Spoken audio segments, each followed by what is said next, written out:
Welcome to Channel 17, the Town of Colonie Government Channel.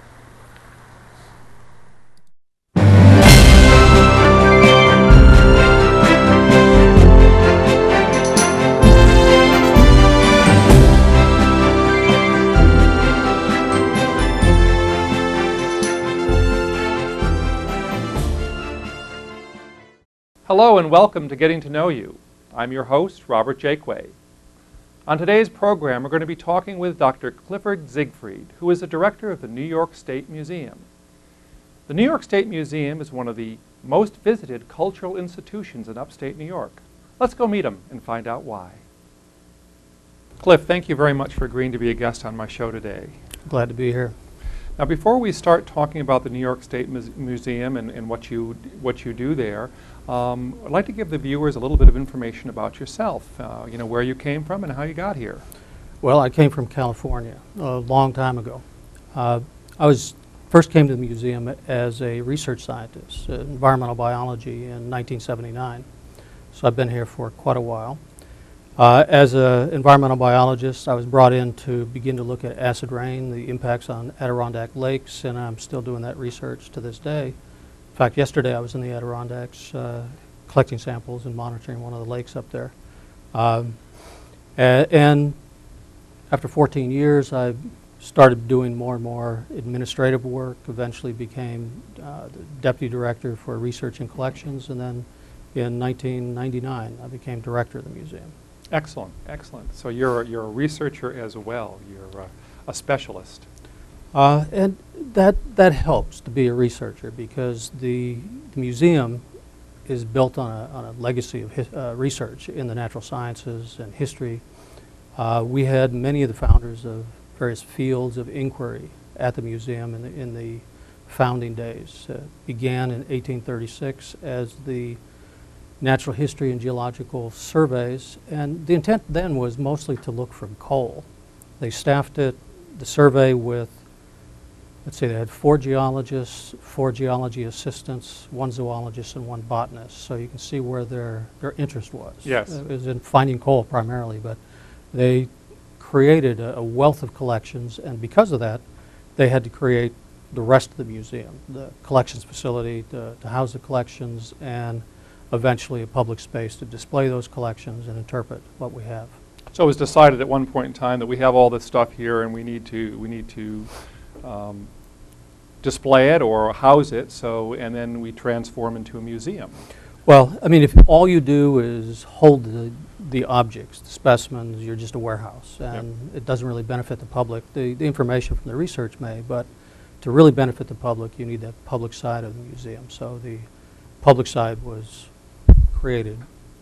Now, before 1976, where you have this wonderful building in the Empire State Plaza, you were at the State Education Department on, was it Washington Avenue? Washington Avenue. And so was that always the position of where the... Oh, no. There's, again, back in the days when they were beginning to create the public space, I think we opened to the public in 1858 in what was called the Geologic and Agricultural Hall.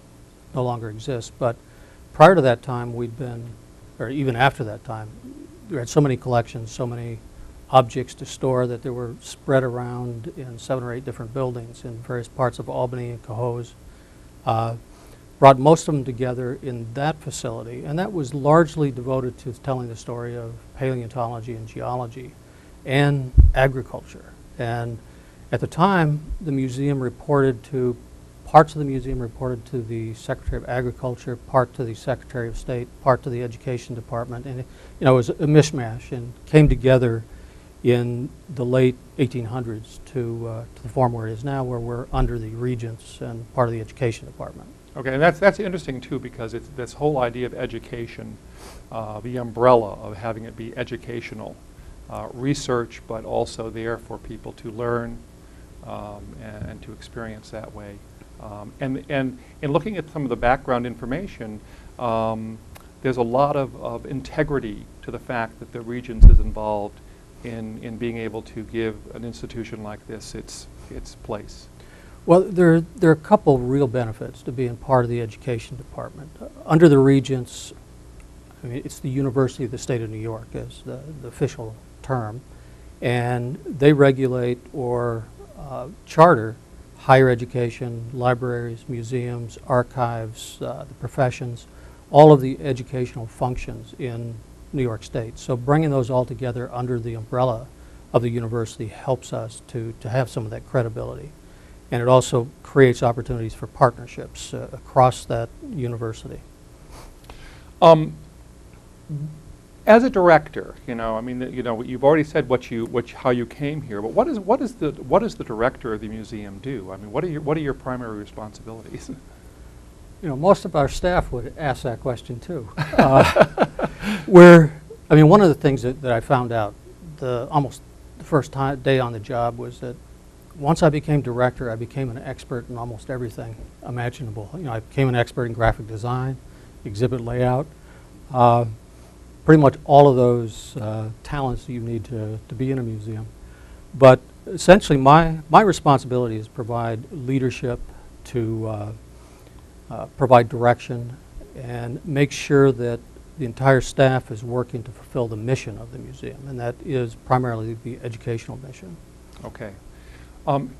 Now, in the museum itself, and it's located since 1976 at the I don't know geographically how you'd say it in terms of the Empire State Plaza, but it's a very prominent building. Be the south end of the plaza.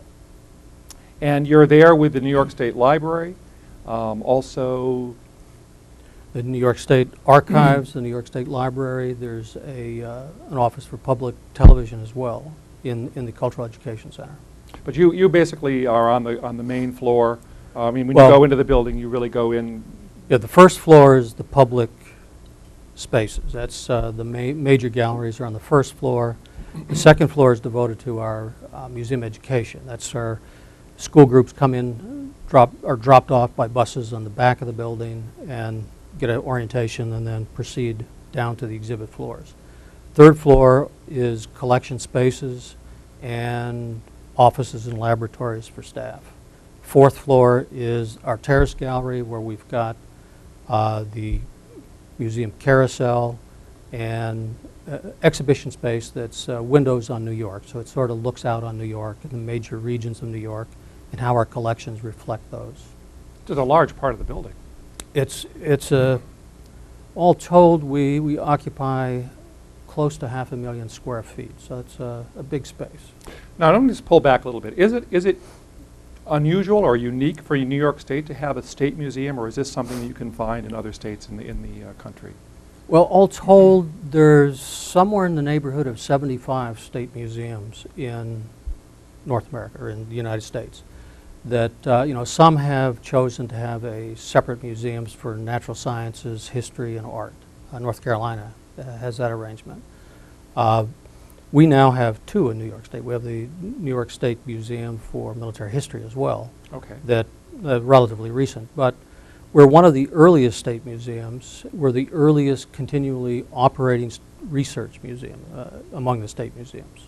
Okay, and you have really collected all together. You have so many different types of exhibitions and things to see there. You're an art museum, and you have the gemstones, you have other artifacts and special collections. So you really brought it all together under one roof. Well, our hope is that our exhibit halls can reflect the activities in the research laboratories as well as exhibit our collections, so that we're using those to provide a window to the rest of the world. We bring in other traveling exhibits, like many of our art exhibits are traveling exhibits that we bring in from other institutions. Some of those are specifically to address topics that are congruent with what we're doing. Others are to take advantage of partnerships that we've been able to develop with other institutions. One of our best or most well-known is our Great Art Partnership, where we've brought exhibitions from the great art institutions around New York State, primarily from the city. So the Met, Museum of Modern Art, the Whitney, the Guggenheim, have all brought several exhibits up to our museum. But we've also reached out, the Albright Knox in Buffalo, and the Studio Museum in Harlem just brought an exhibit up last year. So one of the curious questions is how do you plan exhibits in the museum? I mean, you coincide it with research a bit, you say, but do things come your way, or is there a seasonal concept to it, or is it just you have to plan far in advance? How do you do it? Well, we try to plan a schedule of exhibitions out as far as possible, usually out to 3 years, so that we can keep all of the galleries full, or when one gallery's down, the other's got something in it. Usually, we've got a number of methods of exhibitions. We've got a temporary exhibit committee that essentially they meet and discuss various proposals that come from other institutions to us and from our staff that propose exhibits. And if they're from other institutions, it's fairly straightforward that you begin to look at what they produced, what they're proposing, where it may have been, the sort of response it got at those other institutions, and then see how it would fit into our schedule. Does it meet our mission, and do we have space on the schedule for it? The more difficult or the more trying one, but more rewarding ones, are the ones that we do in-house, where a curator may come up with an idea and bring that to the committee. Because then you've got to begin putting teams together, the content experts, usually the curator who's proposed it, maybe some of their colleagues, exhibit planner, graphic designer, educator, so that we can, what we try to do is produce teacher guides with each of the exhibits that we're doing, so that teachers can download them and then use those as either pre-visits or post-visits to plan their visits to the museum.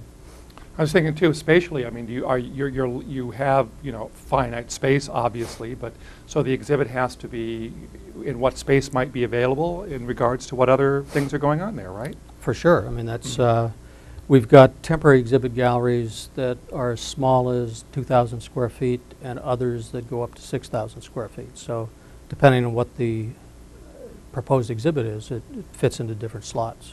Now you have a couple categories for exhibitions, and I think the largest is your ongoing exhibitions, things that are basically permanent residents there, and have been created that way. How? Well, back in 1976, when they first laid out the current gallery plan, they planned for what they called permanent exhibits, but I mean, right now we're in the middle of planning a gallery renewal, so they're not very permanent. Many of what were permanent exhibits will disappear and be replaced by other exhibits in the next few years. But the permanent galleries are those that are essentially central to telling the story that you're trying to tell. And the galleries that were originally proposed back in the late 70s were devoted to telling the story of man and nature, and that's much of our Adirondack Hall tells that story. We have a Metropolis gallery that's supposed to tell a story, again, extending man and nature, but how the built environment, and it's focused primarily on New York. We have Native Peoples that were a gallery that's part of a gallery that never got built, and that was the upstate story.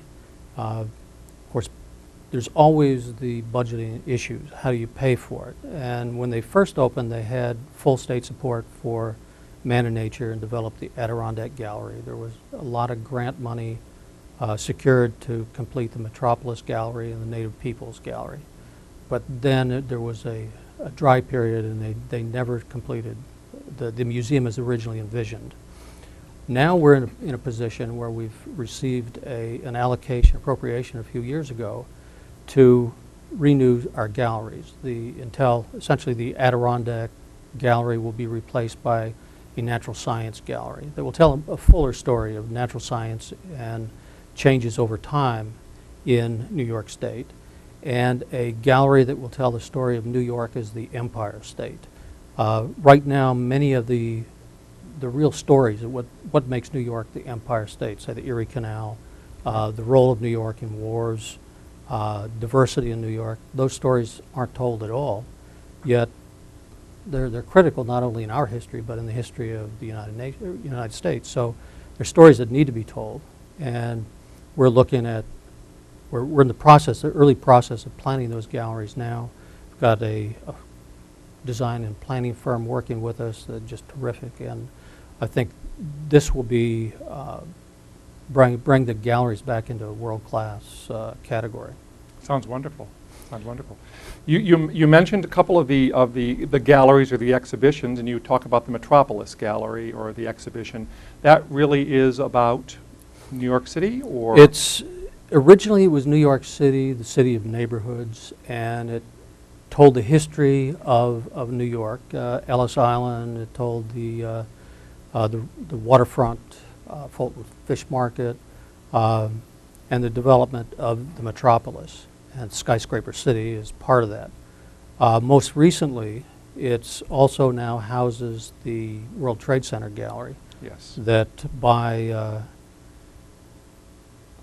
2002, a year after the 9/11 events, we were able to open the first phase of that gallery, telling the story of, in the original part of it, told the story of rescue and how basically a timeline of the events surrounding 9/11, telling the story of, nearly 3,000 people died, but 50,000 got out of that, out of the buildings. And that story is almost obscured in most times. So we tell that story, and then we go on to tell the story of the recovery operations at Fresh Kills, where essentially all of the towers were picked up, moved to the landfill. It had been closed, and an operation took place headed by FBI, New York Fire Department, Police Department, to do a number of things. One was find the black boxes, find human remains, and personal effects. And so they spent a full year sifting through every bit of what had been the World Trade Center. And our curators and some of our exhibit staff were able to develop partnerships by visiting with them repeatedly, speaking to the agents there about essentially what they did is serve as our adjunct curators, that as they sifted, they were thinking about what sort of things would document these events or the buildings themselves, so that we ended up with a collection of objects collected on site by fire, police, FBI people that document that building. And it's an amazing collection. The actual documentation of the building, when we had a series of meetings early on, what would you look for? What sort of objects? And some of the things that you'd expect, it's a huge office building. You'd expect office desks and telephones and computers and file cabinets. So far in all of the collecting, we know of 2 pieces of desktop telephones that survived that we have in our collections. The biggest piece of a computer is about that big. Just everything melted down and broken into slag. Didn't find a desk. I've heard rumors that there's a file cabinet somewhere that somebody recovered, but it's just very few things. And there are things like some of the toys and things from some of these stores survived, and they're there, along with guns and weapons that had been in weapons or been evidence lockers. It's a very impressive and very powerful exhibit. And I remember when I first went to see it, I approached it tentatively because there's a certain feeling upon entering the space, and really encapsulates, really gives you with very vivid pieces the essence of what took place. So it's quite an achievement. Has it in the subsequent years? Have you expanded it? Obviously, with finding more. We change objects out on a regular basis. The third section of it is the response section, and that's devoted to how the public responded, how artists have responded, and those. It's easier to change those out because there's a continual flow of either paintings or sculptures or other things that are interpreting what happened. We also periodically get other objects into the collection that also can get changed out into some of the spaces. So we're continually trying to renew that, keep that fresh. We've got a section devoted to audio histories of the World Trade Center. We're adding more and more of those. And now we can add audios of some of the survivors and some Right. of their stories as Right. well. We also have a small theater that shows films, and there's more and more films available. So we turn those over as often as practical so that the Keeping it public gets something fresh fresh. each time they come in. Fresh. And But also, I'll tell you, the planning of that gallery was the most difficult project we ever undertook because it was so fresh in everybody's minds that it was so, I mean, there's still that visceral reaction to it. So, I mean, you'd have to take breaks from your planning meeting to regain your composure. Oh. When we first opened it, we opened it with boxes of tissue for the visitors. And they Yes. were used Yes. quite a bit. oh yes. Now, and in fact, early on we had discussions about should we post a warning sign that, young kids maybe would not find it comfortable. We chose not to do that, and it's been amazing the 6 years, the shift in attitude toward that. It's on, school group stops, that they do lessons in there, they talk about it. I mean, it's part of history now, of course. And Yes. there's still the occasional, early on there were many people who could not walk into the gallery, that it was just too fresh, too difficult for them. Yes. Occasionally we still get somebody that has difficulty, but more and more and we've heard repeatedly from people who visit that it's so helpful to see this, to get it clear in our minds what happened, how it happened, and we just repeatedly get positive reviews on it. Absolutely, I agree. And I also, when I was looking through the web page, went up and found the study guide that there's prepared for students to be able to actually get into it and understand it more completely. So it's very, very complete. And just a few weeks ago, we posted a new portion of the website devoted to the World Trade Center. So it's a virtual tour of the gallery. Yes. Plus a tour of some of the collections, the objects, and additional materials that we just can't possibly fit in the gallery. Yes. Now you also have a piece of local history that goes way, way, way back. You have the Cahoes Mastodon there, and is that a draw?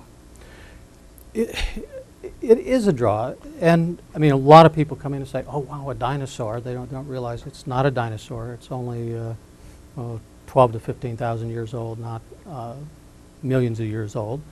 But it is a draw because it has such a history of connected here to the capital region. It was found in the original construction of Harmony Mills and came to the museum at that time, and it was shortly after the publication of The Origin of Species, so there was a lot of interest in the Pleistocene and evolution and what that meant for history of life on Earth.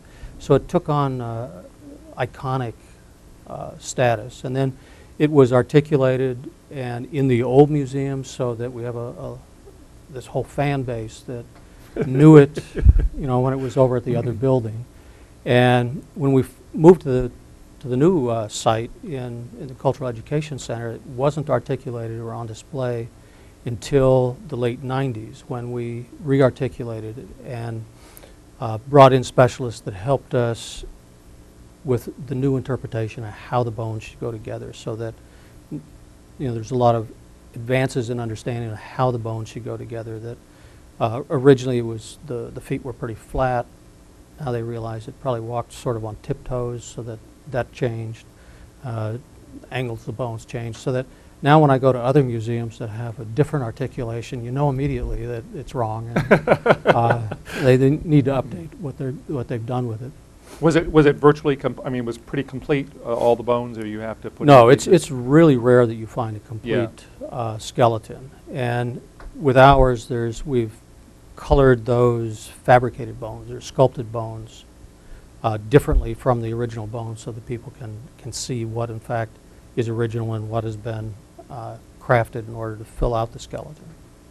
You also have for fire engine enthusiasts, I guess you could call it, you have a fire engine hall. You have lots of... We have an incredible collection of fire engines. In fact, there's a book that one of our curators had produced on the fire engine collection that I think it's still in print. There might be a few additional copies available. but it's been very popular. And we get groups from all over the world to come in specifically to see the fire trucks. What was the decision to focus on fire trucks? What was the... Well, I think originally, back again in the early days of the museum, they had a big space to fill, and they didn't have any place to put the fire trucks. So they created a gallery that was devoted to the story of firefighting.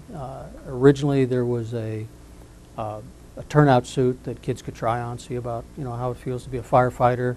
There were a lot more interpretive materials that just wore out over time, and that's now as we're renewing our galleries, that's one of the areas that we have to turn and see, should we continue a fire engine hall?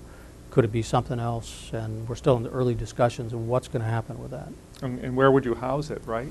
Well, that's one of the issues. If we don't have them on the floor, and some of them could be incorporated in telling the story of New York State, but the others, where do you put them? And that's one of our other major projects, is developing a new collection storage facility. And we've got $60 million in capital appropriations to do that. And so we're in the middle of planning that at the same time as the gallery renewal.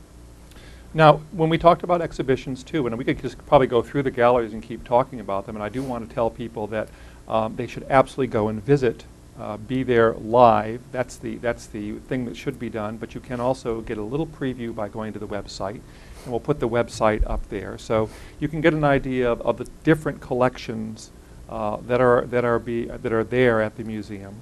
And one of the exhibition categories are the current ones, the ones that are basically something you're doing for a set period of time. So you have a couple of them going on now, don't you? Yes, we do. My favorite, I guess, represents a bias, but it's something that I've seen has been great fun, is one called Lookalikes.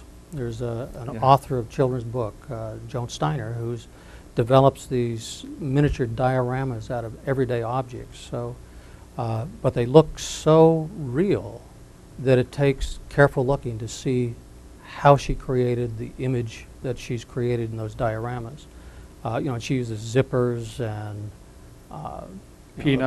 peanuts and plugs for the sink and thimbles and muffins, and until you look closely, you don't recognize that everyday object that she's used, because she's in the context she's created. It looks like it belongs right there. Interesting. So, and then we've had just children and adults spend hours there trying to take apart each one and point out what objects have been used to create those scenes. Sort of like a puzzle. It is. It's a wonderful exhibit. And you have one called Unseen America. Is that one of the? That's one of the. Yes, current ones, right? that's one that was created by that we brought in. Essentially, it's labor unions and everyday worker, where they were handed cameras, trained how to use them, and told out, now go out and create images about your life. And so there's, I can't remember the number, 75 or so images that they created, each one with a story of that person. I mean, the one that touched me the most was an image of somebody handing over with one of their colleagues a flag of their son who was in Iraq. And at the time, my son was in Iraq serving, so that knowing whether he's going to be safe coming home, and just how poignant that photograph was for me personally, and for anybody else who knew somebody who happened to be in Iraq. So that had quite an impact, and we were continuing to get a lot of people coming in to see that exhibit. One of the wonderful things I experienced, and I think it's true, is that you go from one place to another and you totally change your environment, but you do have also time to be able to reflect or to stop and inquire more.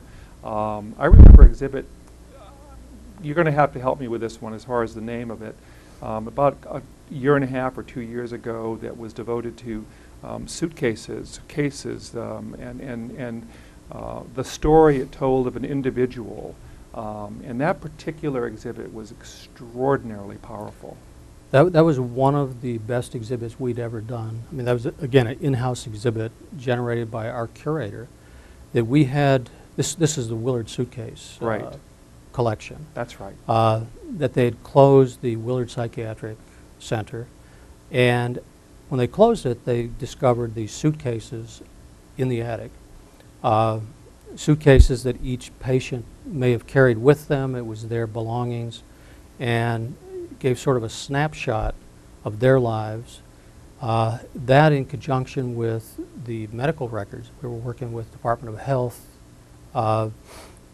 you could put together a snapshot of the lives of those people. And now, at the time of the height of Willard, early 1900s, there were about 100,000 people in mental hospitals at the time. Right now we have about 3,000. And it's not because mental issues are less. It's because of the perception of mental illness. And as you read the stories of those people, so many of them probably would never have entered a mental facility today. Even postpartum depression might have put you in a mental hospital at the time. So the advances in care for the mentally ill or depressed, or I mean, they're not even mentally ill, many people, have advanced so much. But what was so powerful about that exhibition is that almost everybody you talked to had a connection, that a relative, a friend, somebody who had been through some sort of a mental crisis or needing some care, and it touched everybody. It really did, and I applaud you on that one. It was wonderful. Regarding there's so much to see, as I say, but regarding the museum itself, you have hours of operation. What are your hours of operation? We're open 9:30 to 5 every day. We're closed New Year's, Christmas, Thanksgiving, and one or two other days that we don't know when they'll be, but they have to shut down for electrical maintenance. That we announce those as far in advance as we can. Okay, and it's open. It's free, right? It's free to the public. It's free admission all the time, except for one weekend a year that we have a fundraiser for our after-school club. That we've got a group of children that come in after school for mentoring, for help with their homework, healthy snack, and that program is funded by the funds we raised during New York in Bloom. And New York in Bloom every February is a wonderful event.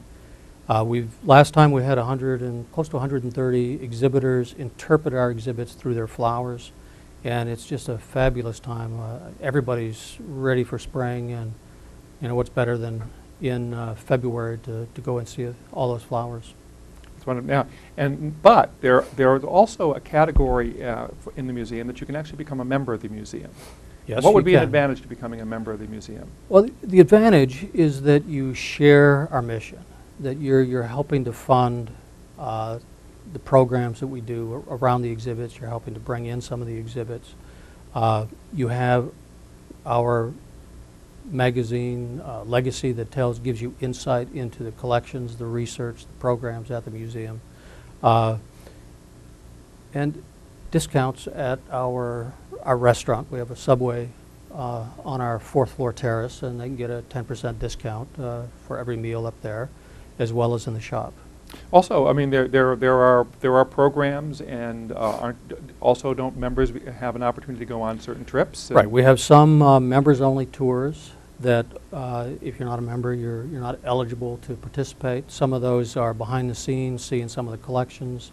And again, we have more than 12 million objects and specimens, so most of the public never gets an opportunity to see some of the wonderful things in our collections. And if you're a member, you'll be able to get little secret trips behind the scenes and see those. So stealing from another company ad, a membership does have privileges. It certainly does.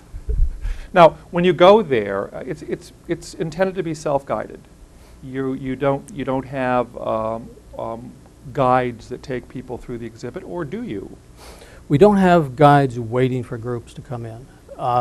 If there are groups, community groups, that would like a tour of a specific exhibit or the galleries, we can arrange that. I mean, we have a visitor service staff that's very knowledgeable and happy to take groups through it. I mean, that's some of the most rewarding parts of being at a museum, is being able to interact and show the really wonderful things that the staff is able to do. Right. Now, okay, Cliff, where we're getting toward the end of the program here, and we've covered a lot of territory, but I'm sure there's something I've missed, so I want to give you this opportunity to sort of Clue us in on something we may have missed or we should be focused on. Well, considering the breadth and depth of the museum, I could speak for hours, but I think one of the most important things would be our commitment to making the museum, its collections, exhibits, research accessible to the public. And some of that we do through partnerships with community organizations. Many of them come in, use the facilities at the museum for meetings, partner with us in exhibitions. Some of the finest series of exhibits we've had in the past few years have been in a partnership with Black Dimensions in Art and they'll have one opening soon in the museum, but they've been a great partner in bringing in some local art and help to provide more breadth to our exhibitions. What kind of attendance do you get overall in a year? Can you give that kind of big figure? Oh, certainly. Last year we drew just a shade under 800,000 visitors. And those visitors come from every county, every zip code region of New York State, every state of the Union, and 30 or 40 or 50 foreign countries every year. And it's really, this is an attraction when you come to Albany. This is something that people... It's a must-see. Almost everybody who has friends visiting, bring them to the museum. And that's one of the things we've done audience surveys periodically. The firms that come in are blown away by essentially the loyalty of our visitors, the return visits. That it's typically, most museums are lucky to get 20% return visitation, and in the surveys they've done, they're seeing 75% of the people they talk to have been here before. So it's a great loyalty. It's a great testament to, well, the fact that we're free, but also the fact that we do such great work for the public. You sure do, and you know, it really is easily accessible. I mean, you can get there. There is parking available, and once you get there, you're just opened up to a whole world of wonderful things. So, you know, I would encourage our viewers who haven't, for some reason, gotten down there to make return visits, because there are things that do change. Oh, it's constantly changing. And also, you know, encourage anybody who might be just traveling through here to take a stop off and visit it. So, also, I want to once again encourage people to go to your website and to go through all of the array of things in the menu there to find out more about the museum. They can find out about membership, the hours again, all that kind of stuff to sort of bring them more comfortably, you know, into what's going on there. So. We'll put that up there for you. So excellent, thank you. Once again, thanks a lot for being my guest today. Great to be here. Enjoyed it. And thank you for joining me on Getting to Know You. I hope you enjoyed today's show and will join us again next week. Until then, have a good one.